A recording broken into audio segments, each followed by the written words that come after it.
You may have heard that Drake is set to sell a 50% stake of his company, October's very own. Or maybe you've heard that Drake is being sued. Yes, again, no, it's not for gambling. OVO, which Drake is a majority owner of, is being sued over debts and a potential ownership stake involving the OVO company. The reporting is scarce and the details are still coming to light, so let's break it down.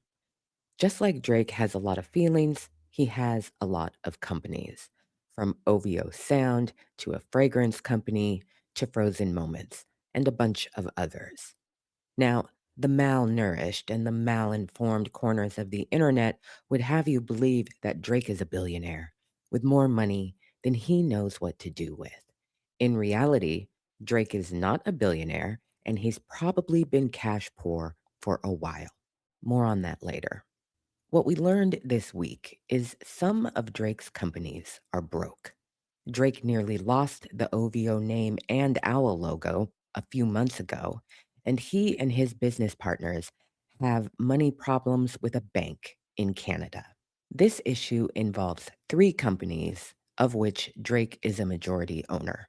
First, there's OVO ULC. Next is OVO Merchandising. And finally, OVO IP Holdings. We pick up this story a year and a half ago, around January 2025. Drake and his business partners who own OVO Merchandising are in millions of dollars of debt to the Royal Bank of Canada, and they need to raise 30 to 40 million dollars as quickly as possible and pay the bank at least 10 million so they are not personally on the hook for a bunch of debt the company can't pay off. In March, OVO ULC approaches ARRI, an investment firm, for money. The problem is OVO ULC has been operating in debt for years, despite doing almost $500 million in business in less than 5 years. And just like Drake has more than one OVO business, ARI is also not a standalone firm.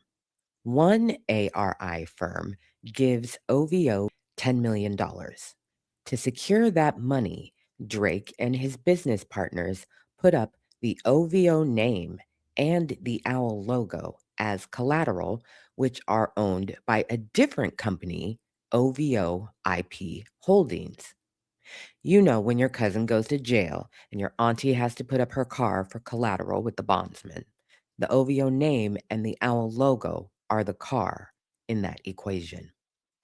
A few months later, a second ARI firm gave OVO ULC more than $5 million, but this isn't a regular loan or investment. There are a lot of conditions and, of course, opportunities that financially benefit ARI in the long run. These are known as conversion notes, and the easiest way to describe them is that they gave ARI the opportunity to own a part of the OVO ULC company in the future. So at this point in the saga, Drake has two chunks of money from two different ARI firms that his company has to pay back.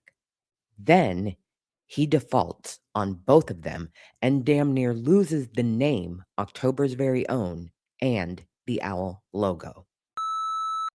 The senior secured loan was secured by OVO intellectual property collateral, including rights related to the name October's very own and the logo. Oh my God. I need to change the title of this slide. Drake could lose OVO brand. Save. Around the same time as OVO's defaults under the notes, OVO Holdings defaulted under the senior secured loan transaction. Through a Hail Mary, he's able to save the name and the logo. But then, according to the lawsuit, he refuses to pay all of the financial requirements related to the 5+ million and claimed the relationship between OVO and ARI was over. ARI wasn't having it, and they pretty much immediately sued OVO ULC in British Columbia earlier this month.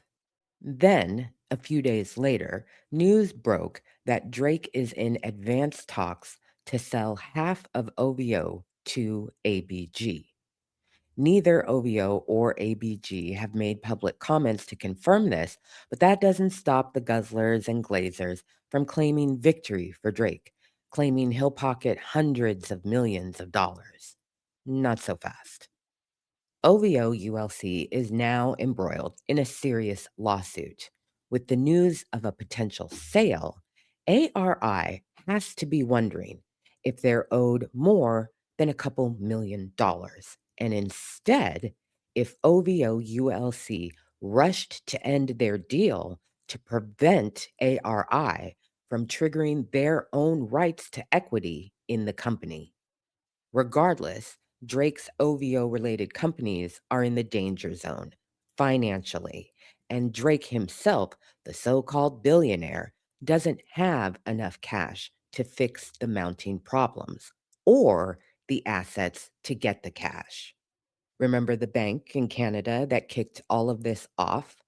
Drake himself didn't have the cash or assets to cover his problems with the bank, which is probably tied to more than just the 10 million mentioned in the lawsuit. Any money that comes in from a sale doesn't go into Drake's pockets. It goes to pay off debts across several companies.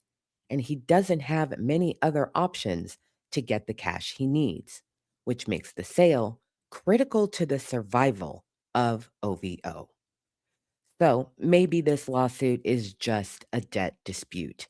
Maybe OVO borrowed money, fell behind, and now everybody's fighting over the bill.